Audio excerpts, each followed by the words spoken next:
Hello everyone, welcome to my channel tech. छात्रों, आज के इस वीडियो में आपको बताऊंगा कि AK2 के सेमेस्टर एग्जाम में कॉपी लिखने का बेस्ट तरीका क्या होता है। अगर आपने इस तरीके को फॉलो कर लिया तो अगर आप एग्जाम में फेल हो रहे होंगे तो पास हो जाएंगे, पास हो रहे होंगे तो बहुत ही अच्छे मार्क्स से पास होंगे। इसलिए आज के वीडियो को बहुत ही ध्यान से देखना है। तो चलिए वीडियो को स्टार्ट करते हैं, लेकिन उससे पहले मैं आपसे एक ही रिक्वेस्ट करूँगा कि अगर आप चैनल पर नए हैं तो चैनल को सब्सक्राइब जरूर कर लें। छात्रों, एग्जाम देने में तीन चीज़ें बहुत ही महत्वपूर्ण होती हैं। इस कॉपी में आप एग्जाम दे रहे हैं वो कॉपी बहुत ही महत्वपूर्ण होती है, क्योंकि उसमें आप जितना लिखेंगे उसी के अकॉर्डिंग आपको मार्क्स मिलेंगे। दूसरी चीज़ होती है क्वेश्चन पेपर। क्वेश्चन पेपर भी एक बहुत ही अहम पार्ट है, क्योंकि उसी से आपको पता चलता है कि आपको कितने क्वेश्चन आ रहे हैं या फिर कितने क्वेश्चन करने हैं।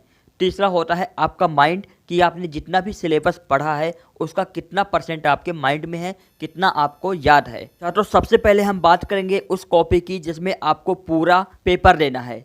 कॉपी आपको एग्जाम के कुछ टाइम पहले ही दे दी जाती है। तो आपको करना क्या है कि सबसे पहले आपको पहले पेज पर डिटेल्स पूरी फिल कर लेनी है। इसके बाद ध्यान से सुनिएगा, लगभग 20 पेज तक आपको मार्जिन देना है, लेफ्ट साइड और राइट साइड। लेफ्ट साइड आपको मार्जिन देना पड़ेगा, क्योंकि अब जो कॉपी चेक होती है वो मैनुअल नहीं चेक होती है, स्कैन होकर कंप्यूटर पे जाती है। तो उस पर पूरी कॉपी कवर नहीं हो पाती है, कुछ हिस्सा कट जाता है, इसलिए आपको थोड़ा सा लेफ्ट में मार्जिन देना है। अब चूंकि आप लेफ्ट में मार्जिन दे रहे हैं तो राइट में भी मार्जिन देना है। एक थोड़ा सा देखने में सही लगती है कॉपी। और आपको सबसे नीचे के लास्ट पेज पे भी मार्जिन दे देना है। आपको डेफिनेटली, जैसे मैं बता रहा हूँ, अपना दिमाग नहीं चलाना है, सेम वैसा ही करना है।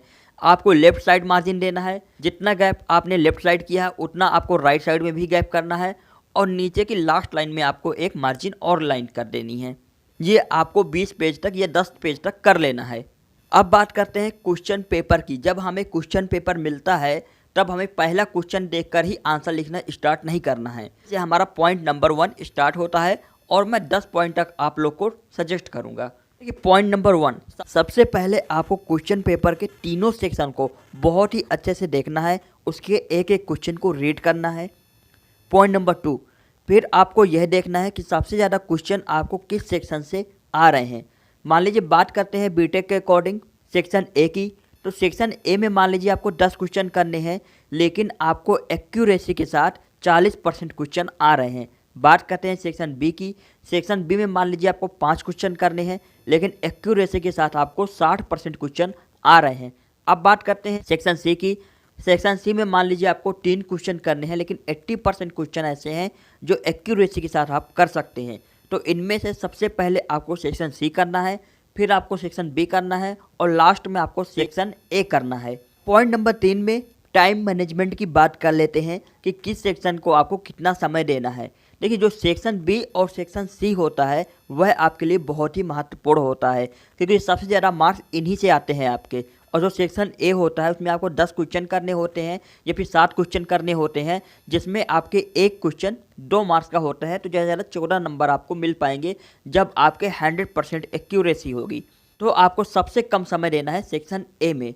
तो मान लीजिए आपके पास पूरा पेपर करने के लिए 3 घंटे का समय मिलता है, तो आपको सेक्शन बी और सेक्शन सी को देना है 2.5 घंटे, यानी कि 2 घंटे 30 मिनट। अब आपके पास बचते हैं 30 मिनट। इनमें से 20 से 25 मिनट आपको देना है सेक्शन ए को, और 5 मिनट आपको एक बार अपनी पूरी कॉपी को क्रॉस चेक करना है कि कहीं कोई चीज़ छूट तो नहीं गई। छूटने से मतलब है किसी की हो सकता है हेडिंग मिस कर दिए हों, या फिर किसी में क्वेश्चन नंबर ही डालना आप भूल गए हों, तो वो क्रॉस चेक पे आ जाता है। अब बात करते हैं पॉइंट नंबर 4 की। आपको कोई भी सेक्शन यदि आप उठा रहे हैं, मान लीजिए सेक्शन ए उठा रहे हैं, तो आपको पहले सेक्शन ए पूरा कंप्लीट कर लेना है, तभी नेक्स्ट सेक्शन की ओर बढ़ना है। ऐसा नहीं है कि सेक्शन ए में आपने पहले चौथा क्वेश्चन किया फिर आप सेक्शन बी डाल के पहला क्वेश्चन कर रहे हैं। आप कोई भी सेक्शन उठा रहे हैं, चाहे सेक्शन बी हो चाहे सी हो, आपको वह पूरा कंप्लीट कर लेना है। कोई क्वेश्चन आपको बाद में करना है तो उसके लिए आप जगह छोड़ सकते हैं। इसके बाद आपको नेक्स्ट क्वेश्चन में बढ़ना है। मेरी राय यही है कि कोई भी क्वेश्चन आप उठाएं तो उसे सबसे पहले कंप्लीट कर लें, तभी आप नेक्स्ट सेक्शन की तरफ बढ़ें। Point number 5। पॉइंट नंबर 5 को आप बहुत ही ध्यान से देखिएगा, काफ़ी लोगों ने आपको सजेस्ट किया होगा।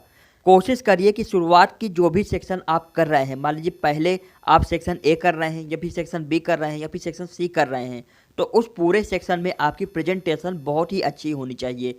प्रेजेंटेशन का मतलब है आपकी राइटिंग अच्छी होनी चाहिए, साफ़ सुथरा लिखा होना चाहिए, कोई भी कटिंग ना हो तो बहुत ही बेटर रहता है और एक्यूरेसी के साथ क्वेश्चंस आप किए हों।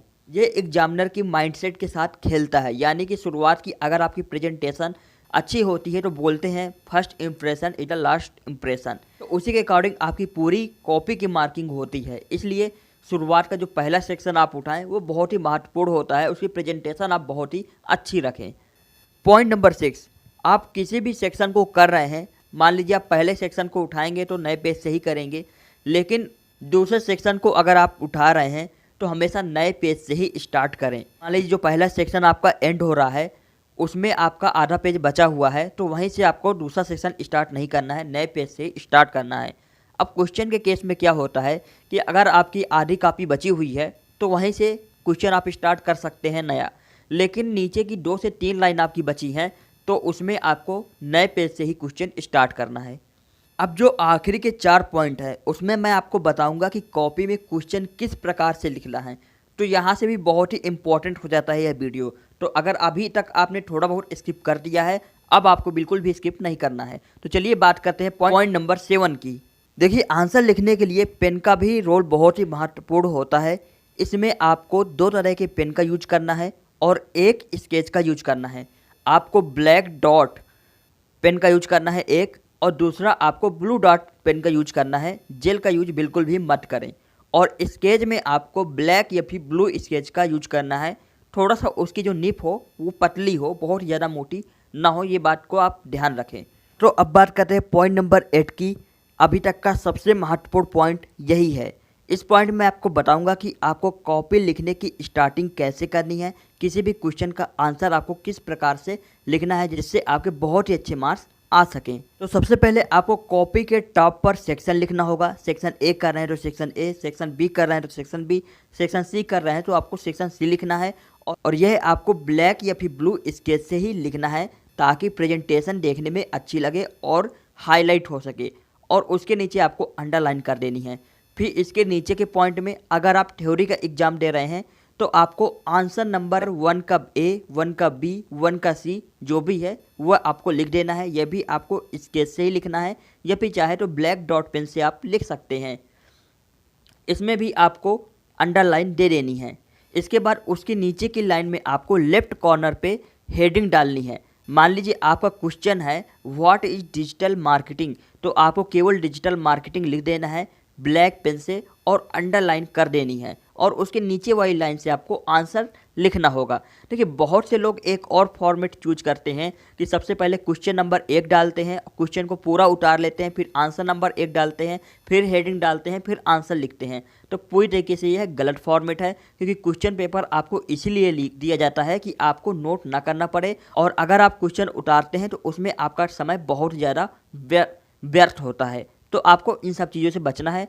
आपको सिंपली अगर थ्योरी का एग्जाम दे रहे हैं तो आंसर नंबर 1, अगर आप न्यूमेरिकल का दे रहे हैं जैसे मैथमेटिक्स का दे रहे हैं तो आपको सॉल्यूशन नंबर 1 लिखना है और आंसर लिखना स्टार्ट कर देना है। तो आपको ऐसे ही करना है। अब देखिए, अगर आप सेक्शन ए कर रहे हैं और सेक्शन बी या फिर सी कर रहे हैं तो इसमें थोड़ा सा अंतर है लिखने के तरीके में। सेक्शन ए में आपको मुश्किल से 4 या 5 लाइन में आंसर दे देना है, क्योंकि केवल 2 मार्क्स का होता है। सेक्शन बी और सी जो होता है तो उसमें आपको सबसे पहले अगर उसमें डायग्राम है तो डायग्राम बनाना है। 1 लाइन का 2 लाइन का आप आंसर लिखने के बाद एक डायग्राम बना सकते हैं। डायग्राम बनाने के बाद फिर इसके बाद उस डायग्राम को आपको एक्सप्लेन करना है या फिर आंसर करना है। तो ये बहुत अच्छा तरीका होता है, इसमें आपको 90% मार्क्स मिल जाते हैं। सेक्शन ए कर रहे हैं तो देखिए आपको कैसे करना है। मान लीजिए डिजिटल मार्केटिंग है तो लिखना है digital marketing is the component of marketing that use internet and online based digital technologies such as desktop computers, mobile phone and other digital media and platform. देखिए यहाँ पर जो मेन पॉइंट है उसको हाईलाइट किया गया है अलग कलर से। तो आपको भी करना क्या है कि जैसे मार्केटिंग लिखा है तो आपको ब्लैक से लिख देना है, इंटरनेट लिखना है तो आपको ब्लैक से कर देना है। तो कोशिश करिए कोई भी आप थ्योरी लिख रहे हों तो चाहे वो 1 पेज का हो या फिर आधे पेज का हो, तो उसका आपको एग्जैक्ट आंसर 3 लाइन में या फिर 2 लाइन में आपको दे देना है, जो एग्जामिनर के माइंड को हिट करे। जो वह ढूंढने की कोशिश कर रहा है उसको पहले शुरुआत की 2-3 लाइन में ही अगर मिल जाएगा और हाईलाइट होगा तो प्रेजेंटेशन अच्छी रहेगी, तो आपकी मार्किंग वैसे ही पूरी कॉपी की अच्छी रहेगी। क्योंकि देखिए जो एग्जामिनर का माइंडसेट होता है तो वह दो से तीन क्वेश्चन ही अच्छे से चेक करता है और उसी के अकॉर्डिंग फिर आपको पूरी कॉपी की मार्किंग आपकी करता है। यानी कि आपकी पूरी कॉपी की मार्किंग आपके शुरुआत के कुछ क्वेश्चन पर डिपेंड करती है। तो आपको इसी प्रकार से किसी भी क्वेश्चन का की थ्योरी है उसको लिखना है कि आप चाहे एक पेज की थ्योरी है तो आपको शुरुआत की 2 से 3 लाइन में डिफाइन करना है कि इसका एग्जैक्ट मीन्स क्या होता है। फिर नीचे आप कुछ भी थ्योरी इसकी लिखते रहिए। क्वेश्चन का आंसर जहाँ से खत्म हो रहा है उसके नीचे एक लाइन आप खींच दीजिए, ज़रूरी है, क्योंकि आपको ही पता होगा कि अब कॉपी स्कैन होकर फिर चेक होने जाती है कंप्यूटर में। टीचर को क्लियरली विजिबल होना चाहिए कि यहाँ से ये क्वेश्चन आपका एंड हो रहा है, क्योंकि बहुत से लोग मिक्स कर देते हैं, नीचे लाइन खींचे नहीं, गैप भी नहीं देते हैं और नीचे से दूसरा क्वेश्चन स्टार्ट कर देते हैं। तो कभी कभी टीचर उसको अदर क्वेश्चन में काउंट नहीं करता है, उसी क्वेश्चन में काउंट कर देता है। फिर इसके बाद स्टूडेंट बोलते हैं कि हमारे मार्क्स यहाँ कट गए, वहाँ कट गए, अच्छे से मार्क्स नहीं आए। तो यही सारी गलतियाँ होती हैं जो आपको बिल्कुल भी नहीं करनी है। आपको लेफ्ट साइड राइट साइड अच्छे से मार्जिन देना है। आपको जहाँ क्वेश्चन एंड हो रहा है तो उसके लास्ट लाइन पे भी मार्जिन देना है। ठीक है, मान लीजिए एक पेज में आपके 3 क्वेश्चन हैं तो एक क्वेश्चन कीजिए, जहाँ से आंसर खत्म हो उसके नीचे की लाइन में आप एक लाइन खिंचा दीजिए। फिर दूसरा क्वेश्चन कीजिए, खत्म हो रहा है, फिर नीचे लाइन खिंचा दीजिए। अब बात करते हैं पॉइंट नंबर 9 की। भी पेज आप एंड करें तो आप नीचे की साइड राइट साइड कॉर्नर में PTO जरूर लिख दिया करें। बहुत ज़्यादा ज़रूरी नहीं है, लेकिन अगर आपके पास समय है तो आप लिख सकते हैं। उसका मतलब है पेज टर्न ओवर, यानी कि इस कॉपी स्कैन करने वाले को ये पता हो कि आपने अगले पेज में भी लिखा हुआ है।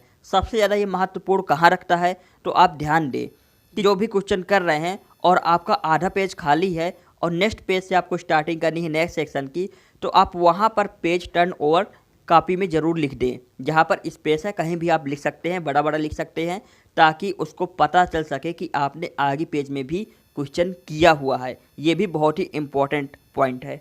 लास्ट पॉइंट कि लास्ट में आपको कोई भी क्वेश्चन नहीं आ रहे हैं, आपके पास बहुत ही कम है, तो आप कोशिश करिए कि बिना सोचे समझे कुछ भी आप लिखिए, लेकिन कोशिश पूरी होनी चाहिए कि वो कहीं ना कहीं उस सब्जेक्ट को रिलेट करा हो। और आपको पूरे कॉन्फिडेंस से लिखना है और आपको स्मार्ट तरीके से लिखने की कोशिश करनी है, ना कि पेज भरने की कोशिश करनी है। क्योंकि बहुत से लोग आपको बोलते होंगे कि आप जितना पेज भरोगे उतने अच्छे मार्क्स मिलेंगे। पूरी तरीके से गलत फहमी है।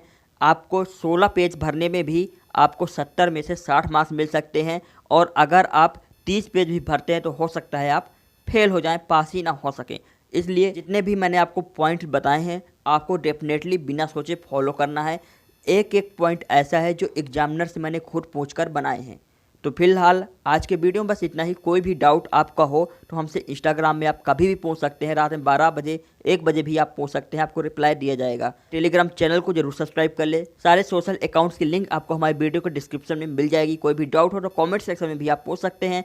आज की वीडियो में फिलहाल इतना ही। Wish you all the best, keep watching and subscribe channel for more videos. Thank you.